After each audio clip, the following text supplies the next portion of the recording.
From the College by the Lake, Coeur d'Alene, Idaho. Local, regional, national, and international guests discussing the issues and topics affecting the way you live are on Forum, the North Idaho College Public Forum, with your host and moderator, political scientist Tony Stewart.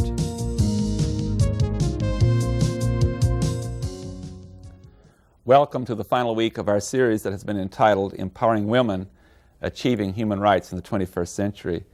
For you good viewers who have been with us over the past few weeks, you know that we have dealt with the subject from many different perspectives, such as the issue of the right to freedom from violence, economic security, and other such issues. We'd like to conclude this series with two very distinguished guests that have come to us from the state of New York, but they're known all over this country and even internationally for their work. They have been chosen for the final program because they truly illustrate the concept of partnership.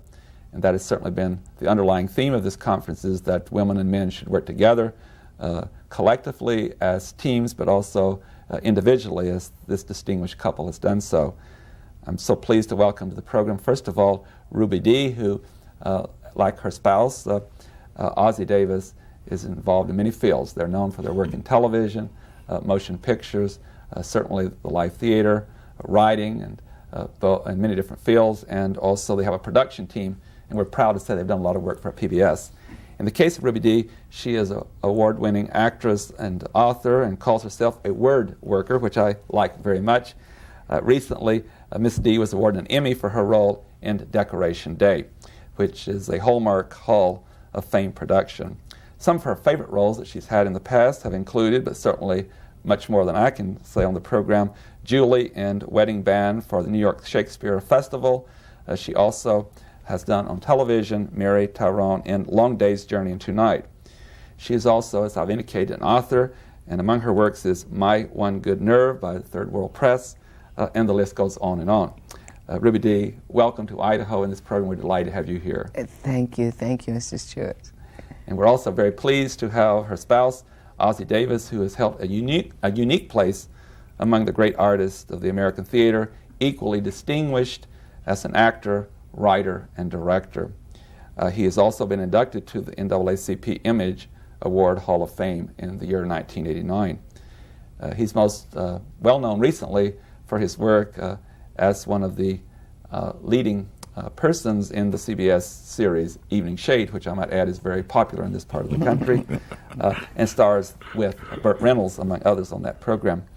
Also, he's very well known for his work in Spike Lee's movies, as well as Ruby Dee has been involved. Among those movies that he has done is School Days, Do the Right Thing, and Jungle Fever. The list goes on and on, but we got them here to talk about some of the content of the subject, and with that I will close and also say to Ossie Davis, welcome to the program. Thank you. Glad to be here, sir. I'm very pleased to have the two regular panel members to question our guests, Janelle Burke, an attorney in Idaho, and Steve Shink, the Dean of College Relations and Development at North Idaho College, and Janelle shall ask the first question. Well, we've been talking about partnership over the last few weeks, as Tony explained with the Empowering Women Conference. And you are truly a unique team that has worked a male-female partnership. Can you tell us how you have worked with your individual talents, but your common interests? And let's start with you, Ossie. If you could tell us perhaps some of your favorite subjects and then how you as a team work together. Well, I'd like to start by mentioning something that never gets into the credits, and that is Ruby Dee needs somebody to carry the luggage through the airport. And I think that's worth consideration. Yes.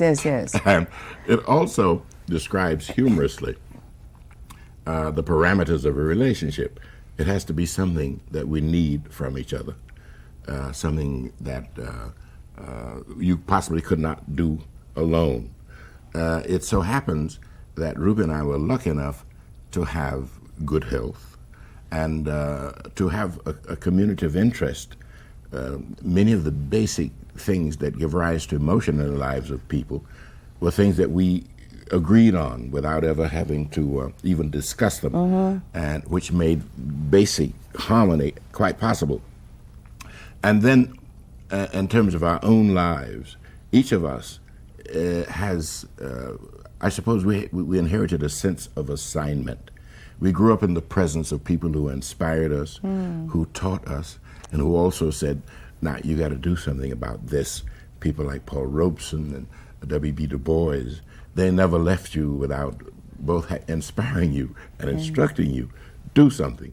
So we have a sense of assignment. We feel that our lives and our talent and our art not only should be fulfilling to us, but should have some reference to the general problems that we're all faced as human beings. And Ruby is that kind of person, and so am I. Well, yes, and we have to work at it too. You know, it's something that we didn't just automatically get together. We had a hard time agreeing on. You know, I had to really train him to accept my opinions and things, Oh, that's and quite criticism. true. That's true. So it wasn't an easy. We don't easily collaborate. It's something that we really did have to work at, and I think that I'm much more of a collaborator than he is, but he's doing much better. And luckily we had this base of interests in common even before we met each other, so that it was a foundation for all the things that we could do that we did in common later on. It was this working together is a process. You know, if you don't quit too soon, you might make it before divorcing and things like that. But I do believe that people divorce and marry every day at many levels, around some point or another, and week by week. I think that's what marriage is, Only the wedding is like a fait accompli. The others, everything else is in transition, It's a process, marriage. Yeah. You learn to work together, I Oh, guess. yes. Well said, ma'am.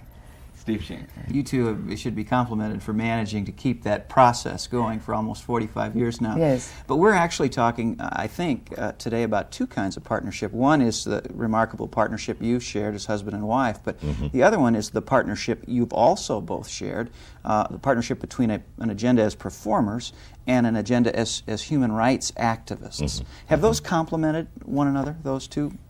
In our experience, they have.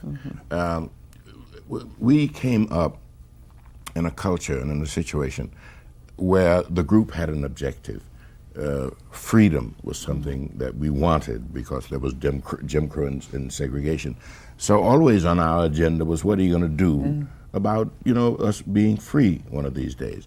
And one of the great contributors to the possibility was everybody agreed you have to be educated. You've got to learn. You've got to go to school. There's no choice. There's no option. And inasmuch as in our culture and in our history, it was our artists who first called attention to our humanity, even in slavery. So the artists in our culture came to represent poles of authority and responsibility. And we happen to know artists like that. Yes, and we fall in love with artists too, and things that they do. We fell in love. Malcolm became, in our lives, not a source of inspiration, but interest, stimulation, as did Martin, and as did A. Philip Randolph and Fannie Lou, and the authors that we met, that we came in. And we've always been interested in the connection between what's happening in the world and the artistic expression of that energy. Now, we always knew that in the arts there was a school that said art for art's sake, and that particularly in film and television and motion pictures, celebrity is a part of what is conferred upon you, and self-indulgence and the exploitation of personality is a part of the whole process. But that never truly engaged our creative energies because we were committed from another point of view. When I was a youngster in college and I listened to Marian Anderson, the great artist, singing, Marian was singing not only things about my past, but my aspirations, my hopes, and she lifted all who heard her voice from one level to another. And that's what art meant to me. Robeson, as a singer and as an actor, was never separated from the struggle for human dignity and for human rights. And certainly W.B. Du Bois one of the great scholars. These people Activist and poet. had an Did he agenda. write songs too? Yes. The great philosopher. They were before. strugglers, Yes, you know, and they were persecuted for the cause. And we were part of the entourage that were influenced by them. So our style of artistic creation was greatly influenced by these people. And their hallmark was a commitment to the advancement of the human condition to make things better for everybody. I would say that it's really fascinating to hear you say this, because for this entire conference, that's been one of the themes, is being influenced early in life and throughout life by other individuals. And you've certainly, in an eloquent way, indicated some very powerful people in your life, and you too are powerful because of that relationship. I would like to talk a little bit about, I have a question for Ozzie first, and then Ruby in some two different areas. I read part of the speech and some critiquing of a speech that you gave some years ago, Ozzie, too, when you were invited, and from the literature I had, there was some hesitation on your part to get involved with what might be called a more political approach. When you gave the great speech to the Black Caucus of Congress, and you inspired many, many leaders from that speech. And so I'd like for you to take a moment to share with our audience some of your thoughts on what the human rights movement's about, and what are some of the messages that we should share, particularly with members of communities in our society who have had a struggle, but not because of their own doing, but because of bigotry in society. Human rights, for me, are those rights which empower the individual wherever he or she happen to be, whoever he or she happens to be, whatever the condition into which they are born. I believe that every human being has a right to warmth and comfort. I believe that he or she has a right to food. I believe that he or she has a right to a job, as long as there are jobs in the economy. I believe they have a right to express themselves, not only artistically, but politically. I know from experience that these, in many instances, are dreams. They're not realized perfectly any place, and every place, even in our own country, places limitations on the full expression of the individual human being. I have believed this for a long time, and I think Ruby has believed it, and therefore we work toward the achieving of the circumstances which make it possible for the human being to develop his or her full potential. And when we had children, of course, we had to focus on what we meant by that. And the arts played a great deal in what we thought the children needed to stimulate their imaginations, to make them able not only to dream, but to work to fulfill the dream. And that's... I wish I was so organized. You're plugging I'm not. It's time to stop, Yeah, right? I think you should have been a teacher, man. but, among other things. But I wish I were more organized in my thinking. I'm very ad hoc-y, I feel, you know. I feel such rage. I feel such bewilderment. I mean, I haven't settled anything. I'm hoping before I die, you know, I'll have come to some conclusions that will make sense, be helpful. But and I write because I write to keep from, you know, screaming or doing violence or something like that. I'm trying to put this life into perspective because it's a fabulous way to be. I mean, life is an absolutely astonishing process. So I'm trying to. I wrestle with it every day, and I wish I had an approach. I wish I had some theory by which I do these things, but I don't.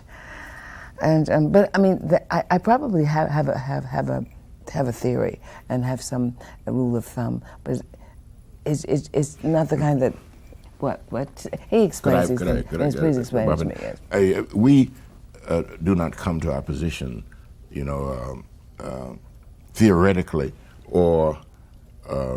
I want to say, what position is that? Well, you know, but what I mean is, you know, we're not dogmatic. There's no system of thought that we say we belong to that, or we intuitively reach toward the light, Yes. you know, like a flower under a rock. If you remove the rock, it turns toward the sun. We intuitively reach toward, I think, what the light is, and in our actions, carrying out our intuitions, we have found ultimately that we belong to an army marching forward, trying to achieve these things in a time and in a situation where victory is never certain. I'm trying to be calm. Yeah. And I would just say to Ruby, and from the work that you've done in your great writing, that is a form of human rights itself, the power of the words and the productions. I'd like to ask you a question on that line. With the production company that you two have, among the works you've done that our viewers will be most familiar with is the PBS Productions, one titled Martin Luther King, The Dream, and the drama, and then a walk through the 20th century with Bill Moyers. And these have been certainly critically acclaimed as outstanding productions. Take a moment to tell us about how that kind of production work, there's a message there, and that message is relayed to the citizenry to make the world a better place. Yes, well, but you know, I tell you the truth, Tony. By the time we got around to the walk through the 20th century, I said, am I saying this again? I mean, are these problems with as old as I am? It's like I'm in a rut, you know. I'm still in the little groove there, sawing away in the same groove. So I confess, I did it because, and I enjoy being part of it because, well, it has to be explained to every generation. Then I asked myself, I said, but why? Can't we learn something from experience? Where's the continuity here? Besides, we're way behind with the things that we have, the solutions and problems. I mean, when we talk about racism, when we talk about the rights of women, when we talk about work as we know it, employment, you see, these questions get to be, there's very little time, I figure, for these specifics, because the species is in trouble. Now we've moved from groups to species, and we're nowhere near even approaching asking the questions. I can't resist asking one other thing before we go back to the panel in relation to what you were saying. I just really would like you to respond to this. Why is progress so slow? I don't know. So we have to do racism and women and everything on the fly, and sexism and genderism, and because where else would there'll be no point.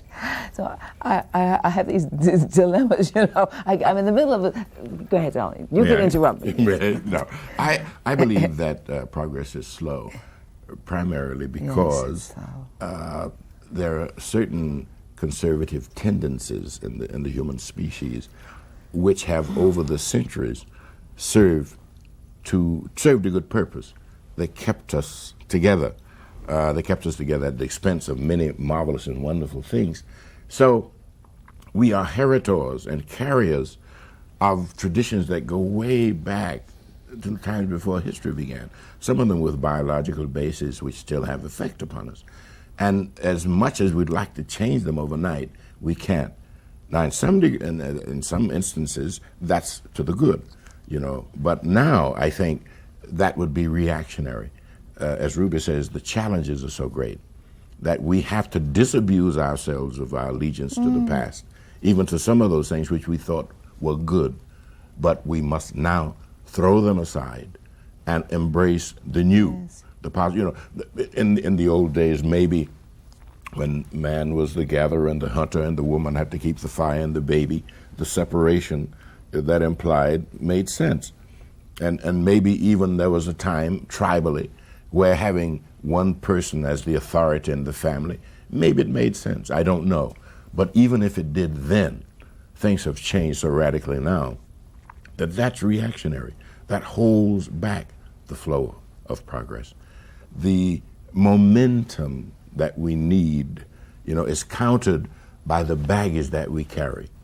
But we just have to, you know, get into the trenches and fight all the harder. Yes, because I believe the masculine, woman, man, roles, masculine, feminine, but I don't think they necessarily go with men and women. I mean, I just think that the impulses that govern us are still very valid.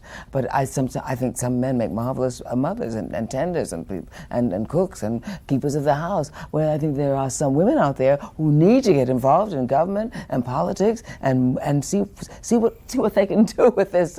See what we can do with our side of the set species to move things along. I think we've been much too tolerant as women and much too passive, and I'm hoping that we won't diminish our capacity to make a difference. Thank you. Janelle Berg. Well, let's start with Ruby this time, and I want to ask then, what is your message for the future? What do you say? What are the 1-2 things that people can do? And then we'll ask Ozzy the same question. What's the 1-2 things that people can do to make a difference, to get this show on the road, to get this progress? Yes, one of the things, it's the 3-card Monty. Watch the trickster. Watch the trickster. See what a ball is. Go behind the scenes. We're not looking deep enough behind the work as we shall never have it again. We're going to be fighting and cutting each other in the streets and fighting over these feudal jobs that exist. Let's look at our economic system. For example, I'm thinking that our economic system has accomplished a great deal in terms of all the material goods and things like that. But it's outmoded. It needs to be updated. I mean, we change cars often, and so we need to. I think rock bottom is we aren't talking about anything until we talk about about this wealth business. We got to talk again. We're talking about the global economy and all that. That means business is moving together as a team globally. No flag, just globally. Why can't workers do that? Why can't women do that? We've got to do it if we're going to survive. Else we're going to go back to a terrible kind of feudalism where there's going to be the very, very rich and all of us around here. So we're not looking. I don't think we're looking properly at the elements of the I don't want to call it of the equation, of the new equations before us, because 200 years ago there was no electricity. The things that science and technology has accomplished now has outstripped our capacity as this spiritual entity that we are to deal with it. I just think we aren't looking deeply enough. I think that there are things that we should do. And one of the things that we should do is exactly what is happening here this week. We should get together and talk and share experiences and come up jointly with a strategy. Otherwise, we come to the dominator. Somebody from the top says, thus, you must do it this way. And even in the struggle for right, to be ordered to do right differs from having arrived at it through logical discussion. Brothers and sisters, what shall we do to be saved? Well, do this. No, I suggest you do that. No, perhaps we should do that. Arriving at a consensus of that which needs to be done, and at a way that we can include as many participants as we possibly can in the process.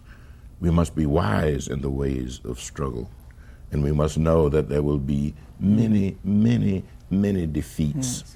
And we must be able to sustain the defeats, not glory in them and say, oh, how noble I am that mankind have beaten me so. No, we must learn from every defeat until finally we come on the strategy that will give us the victory. I truly believe that there will be a time when we will have a civilization that embodies the highest and noblest principles. I haven't the slightest idea when that will be, or what it will look like, or whether I, formed as I am by the past, could even fit into that. My duty, nevertheless, is to struggle to make that happen and to reach out to my brothers and sisters everywhere, in conferences and churches and schools, and network with them around the common problem. Stay in touch, keep the fight going, always. And that's what I think should be, and can and should be done. Steve Sheen. Ruby, Ozzy said a moment ago that the momentum we need is being held back by all the baggage we carry with us.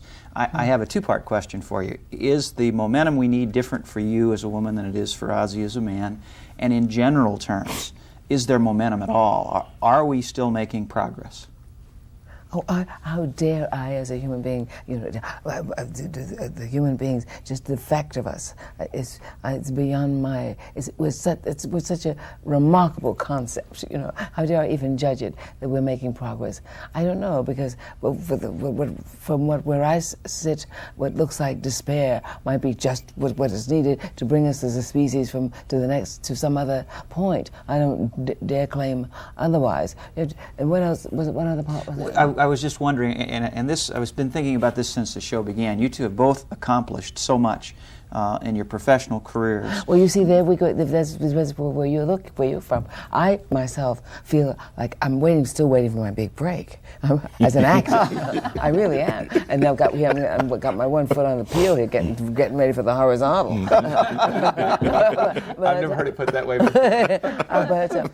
So that's why I love authors, and I feel this enormous frustration because all the parts that I wanted to do, all the people that I wanted to be about, and all those books, I saw them optioned, the books options, and the options dropped, and I never got to play those roles. I never will do Janie Crawford in Zora Neale Hurston's The Eyes of Watching God. I never will have just the number of parts that my contemporaries have.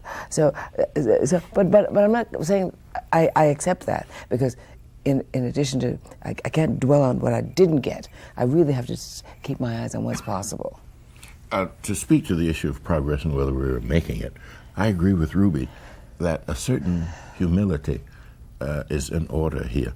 We who have the vision, must remind ourselves that we too are human.